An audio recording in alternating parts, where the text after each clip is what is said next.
And a good evening to everybody, and welcome to Real Talks After Dark. How is everybody? I hope everybody's having a fantastic time. Look, so the reason why I'm doing this is because I just walked out of Dune 2, um, literally 20 minutes ago, and easily the best film I've seen all year.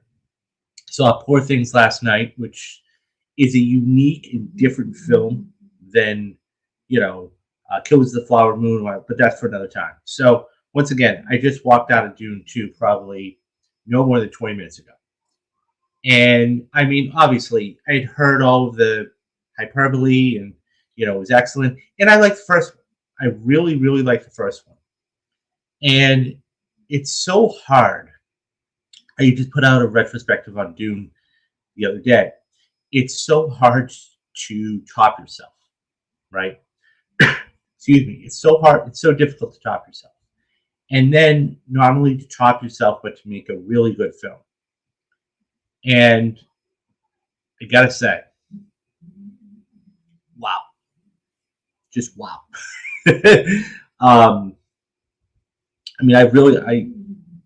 It blew me away on so many different levels. I love this movie. I'm probably going to go back. I know I was fortunate enough. I got my tickets early enough. I went to go see it in IMAX. So that was a big thing. I saw the first one in IMAX, and I wanted to go and see this one in IMAX. And my goodness, I mean, it was just everything that's been said about this film, whether it's breathtaking or amazing or great or some of these are mild than others, but it's incredible. Now, the retrospective I did the other day, I touched upon something where I compared this a lot to Star Wars in a lot of different ways. And so that being said, this was a continuation. But this film gave me real vibes of Empire Strikes Back in so many different levels. Okay. And, we've got the whole cast coming back, plus we have new additions. Okay. I mean, we've got Timothée Chalamet coming back, obviously, he plays Paul. You've got Zendaya coming back, who's playing Shawnee. Okay. Rebecca Ferguson, Josh Brolin, he was in there for a while. Javier Bardem. And then we had some newer ones. Okay, we had, on the far left here, Dave Bautista, who's very good. Now I'm going to get to him in a couple of minutes. Stella Stendegaard, who, as the Baron, was really good. I mean, you got to see a little more of him in this one than you did the first picture. And Austin Butler. And Austin Butler, I got to say, he was, he did a great job in Elvis, and that I thought was a career type of performance. He knocked it out of the park here. And I'm going to get to, Oscar nominations and what I think is going to happen much later in the show, but I thought he was really solid. So let me just say, this is a complete spoiler cast, guys. So I put it in the thumbnail, I put it in the description down there. If you haven't seen this, guys, and you want to see this, don't watch this. Watch this when you go see it, come back, and then put your thoughts and comments in the comment section, because I don't want to spoil this for anybody. So there's so many different dynamics. So I want to first talk about the acting, okay? Because you can go from one picture to the next, and the acting will kind of fall off. And it also depends on where you really leave the story. So we've seen stories in the past that have had a part one and a part two, and they've left it in the wrong place. I'm really referring to the Hunger Games. Okay. They didn't do that well. And subsequently, what ended up happening was the second one was okay, but it just didn't leave it in the correct spot. Now, on the flip side of the coin, you take a look at something like Harry Potter. Harry Potter was done well. Okay. So with Deathly Hallows Part 1 and Part 2, it was done just at the right spot. And ironically, both of those were books. Okay, now this isn't adapted too, but it all depends on where you leave it. And where they left the first one was perfect for when this one came into fruition, came into play. I'm not sure off the top of my head how long it was, the time duration, but it's much later in the future. And so that was great to see. So let's talk about the acting first, okay? Because I want to touch upon a couple different elements. So Timothée Chalamet, okay, and both Zendaya came back, and they were both really good, okay? I think, there's an outside chance. This is me speaking now. I mean, we get the Oscars in 2 weeks, but this is me talking. I think you could easily see Timothée Chalamet get an Oscar nomination for this, for Best Actor next year. I do. He was that good. Okay, he was that good in the race, because you don't really have a lot coming out 2024 that's going to blow the doors off. And I think he's got a shot at getting an Oscar nomination for this. I really do. Carried the film, completely carried the film. And even when there were scenes that he wasn't in, you knew you were going to come right back to him. So that was really helpful. Zendaya was good. Zendaya was good in, playing the love interest, and, she played the jaded non-believer very well. And so I think that, as it got deeper and deeper into the story, she got a little bit better. I don't see her getting a Best Actress nomination. I just don't. That's just me personally. Maybe if they wanted to slot her in Best Supporting Actress, maybe. Okay, even though she was a lead. But yeah, I thought he carried it, and I thought he did a hell of a job with it. Don't be shocked next year, guys, if we're doing the same thing and talking about him getting an Oscar nomination. So let's move on to a couple other characters. Gurney. Josh Brolin came back. I really liked to see Brolin back. It was a good added addition. That being said, they put him in the right time. He wasn't in there too late, and he wasn't in there too early. He was in right in the middle of the second act and throughout the whole rest of the picture. And by the way, guys, this is a long movie. Okay, I mean, Dune was about 2 hours and I want to say 34 minutes. This was 2 hours and 46 minutes. So it was a 3-hour movie. That's the other thing. I mean, talking about it is going off topic real quick. Is pacing, right? How is the pacing in this movie? Because there are movies that I've sat through, okay, and I'm like, oh my God, is this going to end? And then there are others that just fly by, and this flew by. The pacing was very good in this, and I didn't feel bored at all. Oppenheimer is another example. Oppenheimer is 3 hours, okay, but I didn't feel bored with it, and I think that's the key thing. They paced this very well, so you could sit through this type of thing, because you got to remember, guys. Once again, when we talked about part 1 and part 2 of things, this is the second half of the first novel. Okay, so there is a big thing there. All that being said, I thought it was really well done with the pacing. I never got bored, and they jumped back from story to story just at the right time. So getting back to Brolin, he came in at just the right slot, I thought. And so he was in the middle, I want to say the middle of the second act throughout the rest of the picture. I thought he did a good job, and they really kind of, just like in the first film, he kind of took a step back. I mean, he knew that Paul had come into his own, and, he was a man at that point. Still the role modelish type of person, but at the same time, he just kind of left him alone in that respect.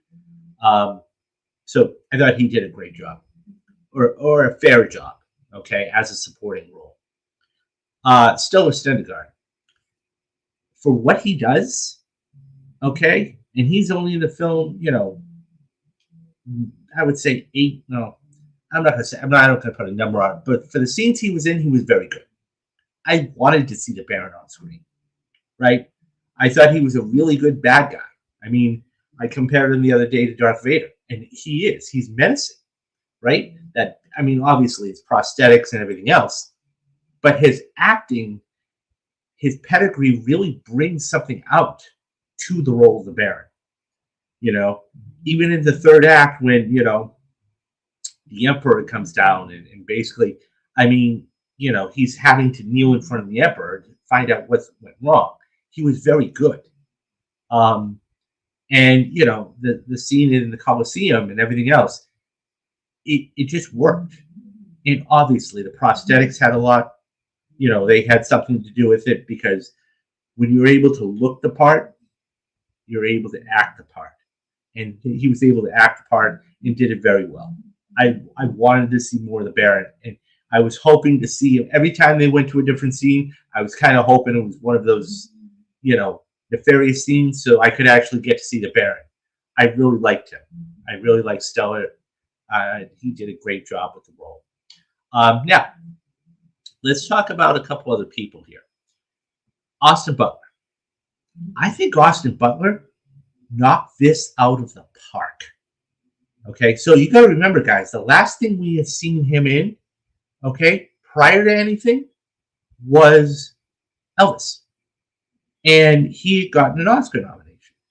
And he was really, it was really a two-man race between Austin Butler and Brendan Fraser. And he didn't end up winning the Oscar, but I suspect he is another one that we're going to be talking about next year getting an Oscar nomination. Okay? Even in a supporting role, because I think he did a great job. And then you had the aesthetic of the black and white, right? It was fantastic. And how evil he was. And it really worked so well in all of its, in all of the scenes. It really worked well. So yeah, that being said, so let's move on. And I'm kind of going through this quickly because there's a lot to get to. Okay, I'm not going to go beat by beat by beat. I'm just going to give you guys an overview of what I thought. But I did want to touch upon all of the different people. Dave Bautista, he has grown so much as an actor, it isn't even funny. I really was not pleasantly surprised. I knew he had it in him. I loved him. I thought he did really well as Baron Rabbit or Beast Rabbit. So, another good quality, solid supporting role. Okay, I mean, he's just coming off doing, I'm blanking. I'm knocking the cap. Okay, and so he's starting to get a little more into the serious stuff. I mean, don't forget, guys, this was the same bad guy that was in, Spectre. So he's really growing as an actor. I really liked him, and even the dichotomy between himself and Austin Butler's character was really good. So they made it believable for you. They really did. So okay, so the acting it was very good from a lot of different people. So let's move on. I want to touch upon another element of the film, and that's costumes. Now, this is obviously a futuristic story, okay? So, but the costumes were amazing. They were out of sight amazing. And once again, so Jacqueline West, okay, came back, and I made sure to watch the end credits. Okay, not that there's an end credit scene, but if there is, I missed it. But I did want to see the credits to see if they came back. So don't forget, guys, she was the costume designer on Dune. So she did win an Oscar here, okay, but she was the same costume designer on Dune. So Denis really liked what she'd done before and wanted her to come back, and she did a fantastic job with costumes. And not only that, this one here as well. I mean, the mother, Reverend Mother, fantastic. All of these costumes were just second level, top notch stuff. She did such a great job with these costumes, and that really added something to this. That, you know, when you look the part, when you look menacing, you know, and then you actually deliver your lines well, then it makes you really people very believable, right? And, you know, I mean, I didn't talk about Rebecca Ferguson's acting, and by the way, she did an incredible job as well. Okay, so I mean, you saw the transformation from in the very beginning when she was Paul's mother, all the way when she was the Reverend Mother, and all of these things, and having to make, you know, all of these people believe that Paul is the one. And by the way, guys, like I said in the other video, there are a lot of correlations between Luke Skywalker and Paul Atreides. And so there was a lot of things there. But nonetheless, like as I said, the costumes were just out of sight. They were fantastic. But all of that being said, it was just, you know, it was very good. So somebody else I wanted to touch upon too, Javier Bardem's character. I mean, we saw him really the end of the first one, the start of this. He was in the whole picture. He was very good. He was very, very good. And I was really impressed with him. Obviously, for me, I mean, I'm a Bond fan in general. You know, I thought he was awesome. I think probably, you know, Silva is his best role in Skyfall. Just because, you know, his deliverance there and everything else was that. But he did a phenomenal job in this. And I really, really enjoyed what kind of role he had and how he delivered it. So let's move on real quick. So thought I had here, hold on. But yeah, his role as the supporting character was very good. It was very good. And you know, like I said before, I did not think that this was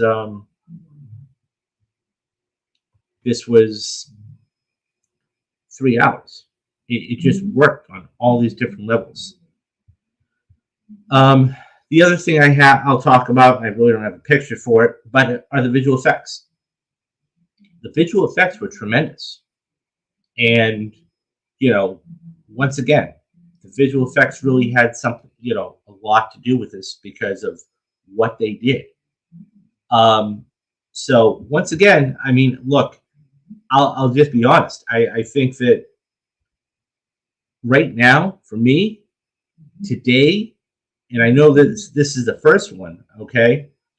I could see this film right now, today, getting between 7 to 10 nominations next year. Easily. So you'd have best sound. I think best costume is going to be in there. You're going to have visual effects. So all of the ones, cinematography, okay? All of the ones that you see here, okay? Cinematography, production design, film editing, original score, visual effects, sound. They're going to get all those. As a matter of fact, they're probably going to be favorites for them, okay? I also see this, okay, it got 10 last time. It got, last time it got 10. Okay, it won 6. I could see Denis Villeneuve getting an Oscar nomination for Best Director. I could see Timothée Chalamet getting an Oscar nomination for Best Actor. I could see easily getting another Best Picture nomination. That's 3. That's 9. And then best costumes. So, and I think it might have been nominated for Best Costume. So there's 10 right there.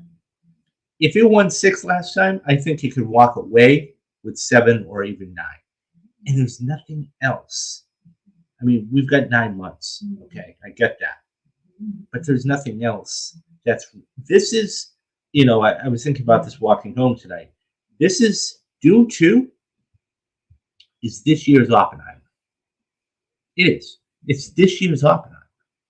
Because it's a technically sound film, okay, on every single level, whether it's the score, whether it's the costumes, whether it's the editing, whether it's the visual effects, it doesn't matter. And the thing is, the cinematography, and the thing is that that's exactly what Oppenheimer is. I mean, Oppenheimer, when you look at, what it's going to possibly do in a couple weeks from now, okay, you're talking about it's going to win score, it's going to win cinematography, okay, it's going to win editing probably, it's going to win a lot of these technical awards, and that's what it's going to do. So I love this movie. Now, going back to, could this, so that, those are my thoughts on the film. I love the movie. Okay. It was well paced. The acting was very good. It reminded me a little bit of, as I said, Empire Strikes Back. Okay. Had those vibes to it. It was a little dark in a couple places with Reverend Mother and how she became who she was and everything else. Not to mention you had the whole Baron and his little, his cousin and everybody else. And then you had, Shani and you had, Paul. So I really love this film. I think it's Denis Villeneuve, and I've seen Sicario, I've seen Arrival, I've seen this, I've seen Dune. I think this is his best work. I really do. So, cinematography-wise, just take a look at this shot. I mean, it's just incredible. Even the shot when the doors are opening, right? And it's completely black and it's open, and all you see is the lighting and everything else. And it just works so well. So well. I can't wait to see what this does for awards next year. I cannot wait because this is going to clean up. So, yeah, just so good. Just so good. And as I said, this is going to really do well down the road next year. And it left it in the right spot. I mean, I was talking about that earlier, but it left us at the right spot. Now, he right now is developing Dune Part 3. It's in pre-production. I'm not too familiar with it. I believe it's called Dune Messiah. But there's so many different questions, right? I mean, a little bit of a cliffhanger, right? That's what really Empire Strikes Back was. It was a cliffhanger at its core. So we're left with a few questions. Number one, okay, who is this child that the Reverend Mother is carrying? Okay. Number two, how are the attacks going to go on the other houses? Okay. Number three, who's going to try to overthrow? Because don't forget, guys, Christopher Walken, for the scenes he was in, was very good. I mean, he was only in about 5 minutes total film, but he was very good.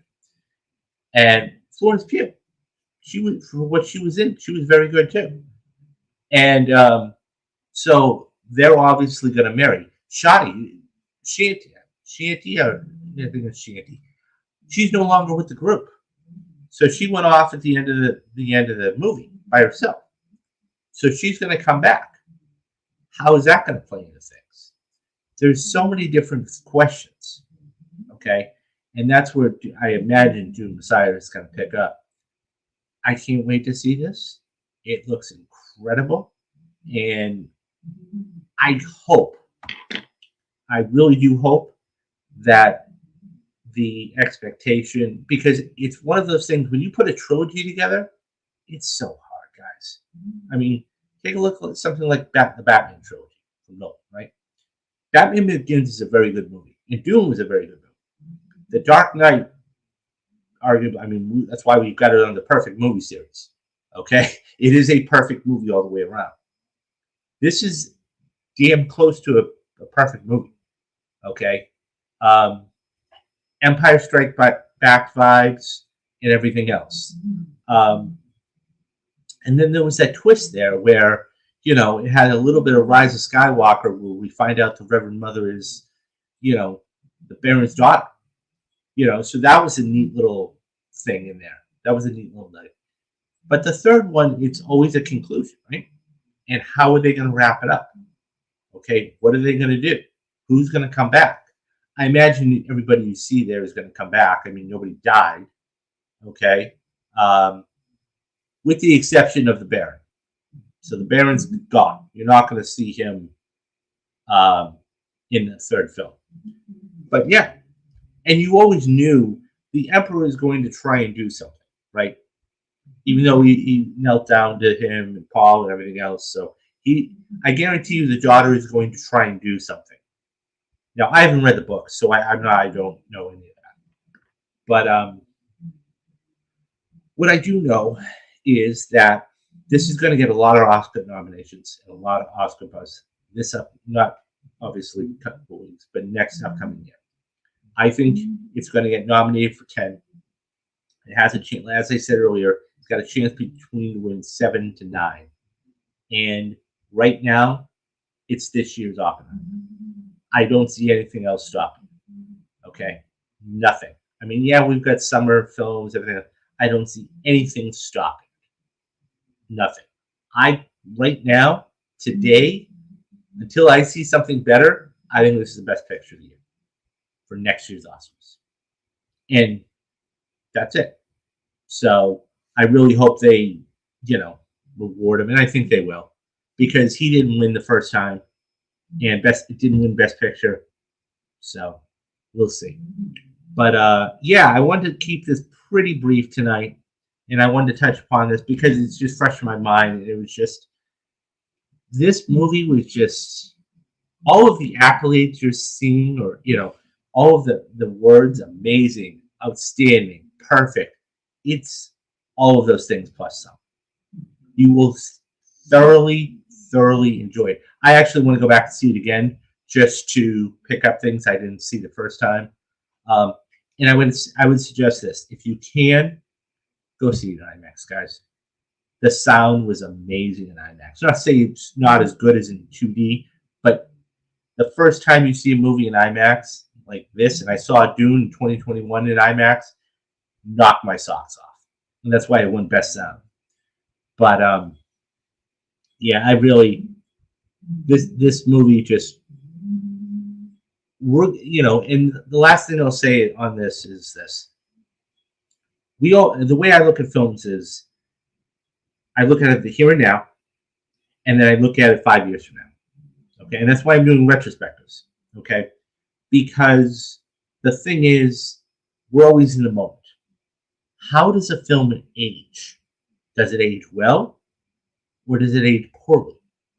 And I think that this is going to age really well. Because don't forget, guys, within 5 years, okay, we're in 2024 right now. I would say by 2028, we're going to get Dune Part Messiah. I really do. And that's going to be you're going to be able to go back and look at, okay, how did the first one compare to the second one to the third one? And that's important, because this isn't going to be a moneymaker. I'm done talking about money in certain films. It's going to make a lot of money. Okay, we all know that. Okay, the question is, how is it going to be received 4 and 5 years from now? Because we're not done with the story, right? I mean, any second film is so difficult, unless you're able to, look back on it 15 years from now, like A Dark Knight, or like, take any film, the second film, and, really Indiana Jones and the Temple of Doom, which I did earlier this year. Okay. How is that, it was 40 years old, but how is it received now? And that was the other thing too. Just showing what are you expecting to have this earn box office worldwide? This isn't going to be a huge moneymaker, Alex. I mean, I think that, look, if this makes $300 or $400 million, I think that's a victory for it. Because you got to remember something, okay? The first film came out right around the start of the pandemic, okay? I mean, theaters were still open, but this wasn't the, oh my God, I got to go see this movie. Now it is. And I think that the first weekend is going to do really well. And I think for me, it's never about the first weekend, but the second weekend, okay? Because of the drop-off. Everybody's raving about this film, okay? And I think that being said, it's about, let's just play numbers for a minute. Let's say it makes $50 million domestic, right? Which is, for right now, it's very good. How much is the drop-off going to be between 50 to, let's say, 30? Because if it only drops off 20%, you're doing damn well. Because there's nothing coming out. I mean, we've got a couple movies coming. I mean, I think there's one coming out at the end of the month and whatever else. But that's it. So, Dune Part 1 was... That's true. That's very true. You bring up a good point. And it's, I was thinking about this too earlier. It's amazing. So as people forget about this too, when Dune first came out, okay, and it went day and date, and Warner Brothers did its thing, Denis Villeneuve wrote a scathing editorial in the New York Times. Scathing. And how he said, and by the way, he was right. Oh, they undermined the filmmakers, they undermined the crew, everybody. And he was absolutely right. Was it the right move? We could debate about that for a different day. But what I can tell you is that it really hurt that take home at that time. That being said, this is going to get all the money plus some. And I think that with what this is really going to do very well. And if Warner Brothers is smart, they'll hold this. And I really think we need to go back to a 60-day theatrical window. So anybody who's not familiar with the theatrical window, years ago, once upon a time, no, but years ago, it used to be that a film would be in a theater for over a year. And then many years later, they said, okay, we need to chop this down. So at the time, they said, okay, 90 days is a good, solid number. It's 3 months, guys, right? You don't see it opening weekend. You don't see it in the first month. Maybe you go see the second month, but you get to go see the picture. And then once the pandemic happened, okay, I think Trolls was the first one. Don't quote me on this, but I think one of the Trolls movies really said, okay, look, what we're going to do is we're going to cut it right in half. And then they went from 90 to 45. And that's what we have today, is a 45-day window. And, this comes out March, worldwide, nationwide, March 1st. I mean, obviously, there were like fan previews like last week, and, I went to go see it tonight, everything else. This is going to hit VOD and digital by the middle of April. Think about that. Unless Warner Brothers keeps it in longer, okay? Because there's nothing out there. I mean, we've got a couple of films, but there's nothing out there. And I think this is going to make a lot of money. A lot of money. Because there's really nothing out there. So, and I know I keep saying it, but it is the truth. You look at the upcoming schedule, you look at the upcoming schedule of what's coming out for the rest of the month, okay, and there's not a lot there. So I think that that's going to be important. So as it stands right now, okay, so we have Dune, okay. Next week we've got Kung Fu Panda 4, which I think is going to do decent, okay. But after that, okay, so you got Ghostbusters coming out the 22nd, but I still think that I think it's going to beat Ghostbusters. Okay, I think it very well could beat Ghostbusters. It definitely can beat Kung Fu Panda 4, even though it's animated. Okay, and it has a decent track record. Going into April, there's really nothing there. Okay, you've got Civil War on the 12th. Okay, don't tell Mom the Babysitter's Dead and comes out the same day. Okay, Challengers, in ironically, another Zendaya film.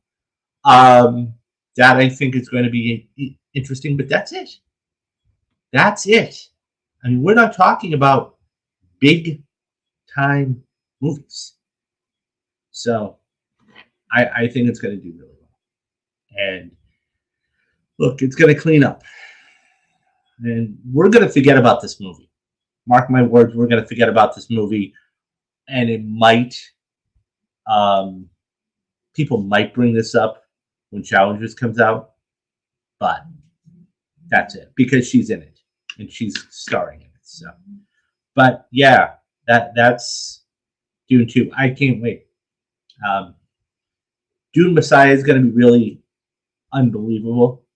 I hope they're able to bring the same, impact. There was one other. I want to see if I can find it.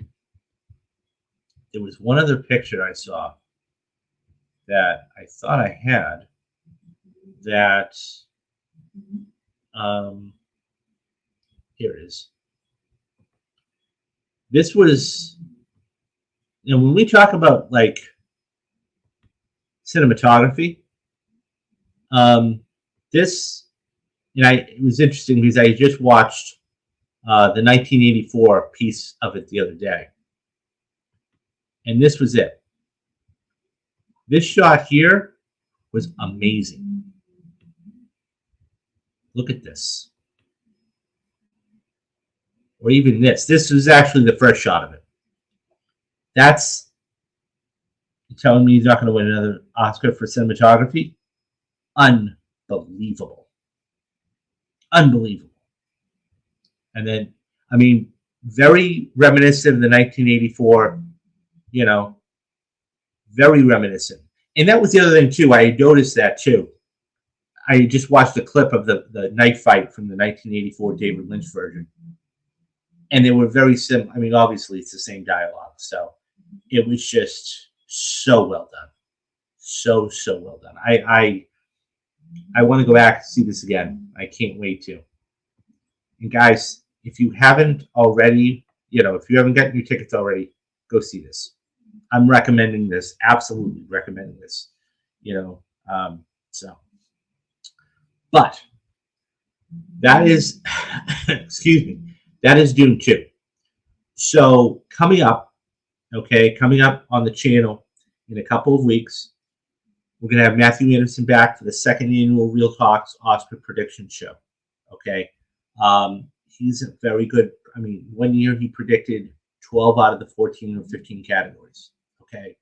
He got, he's going to get a lot of them right this year too. He and I actually are differing on one or two of the nominations who we think are going to win. Stay tuned for who he thinks is going to win. So that's going to be in a couple weeks. Then we have in the month of March, okay, we have Marvel March. So Marvel March is basically, I'm going to be talking about all about Marvel movies and the best of the Marvel movies. In which case, that's going to, I'm going to give you guys all the good ones first. Okay, Infinity War, Civil War, Captain America: Winter Soldier, which, by the way, guys, I think is a perfect film. Go back and check that out in the perfect film, perfect movie series. All of these other great films, and then I'll get into some of the other films. Okay. That all being said, that's what's going to go on for March. And so that's the next probably 6 weeks. Okay. So what I'm hoping, if you guys would like to join me on this journey, okay, and I always say at the beginning, this is a cinematic journey. I talk about films new and old, okay, and I am doing retrospectives, okay, and you guys, excuse me, can go back and look, okay. I've done, Indiana Jones and Temple of Doom. I've done Street Fighter. I've done all these movies, okay. Memberships. Now you say, I don't want to give you money, and I can understand that. But if you take a look at the number there, it's completely free, guys. It's completely free. And I made this as cheap as I possibly could. Okay. So the first month's going to be free for you guys. Okay. It's all under $10 a month. I mean, Netflix is just raising their prices. The minimum membership, okay, is going to be $3. You can't even get a gallon of gas for $3 a month, guys. Okay. $6.99 for the producer level. That's my mid-range one, and then $10 a month. As I said, Netflix is raising their price. HBO Max is $9.99 right now with ads. I'm giving you everything under the sun. I'm giving you a perfect movie series. And by the way, guys, this is not under a paywall. This is completely free. You can go to any one of these playlists and you can click on them, and they'll be completely free for you guys. I got the perfect movie series. I've got the retrospectives. I've got Anatomy of a Movie, a brand new series I just started. Okay, all of these things. I'm getting interviews for you guys. Okay, my goal by the end of this year is to get 2,000 subscribers. #road to 2,000. Okay, and 15 to 20 paid memberships. Okay, there are people that are, I'm starting to get more and more subscribers. And even if you don't want to do that, even if the first month free, guys, what I would suggest is this. If you're really worried about it, do it for 1 month. It's completely free. It's not going to cost you anything. And then if you don't want to do it, cancel it. It's not going to hurt you at all. Okay? All that being said, I am getting new subscribers. I am trying to bring you a lot of content. I am trying to, go out and see movies like a Dune 2.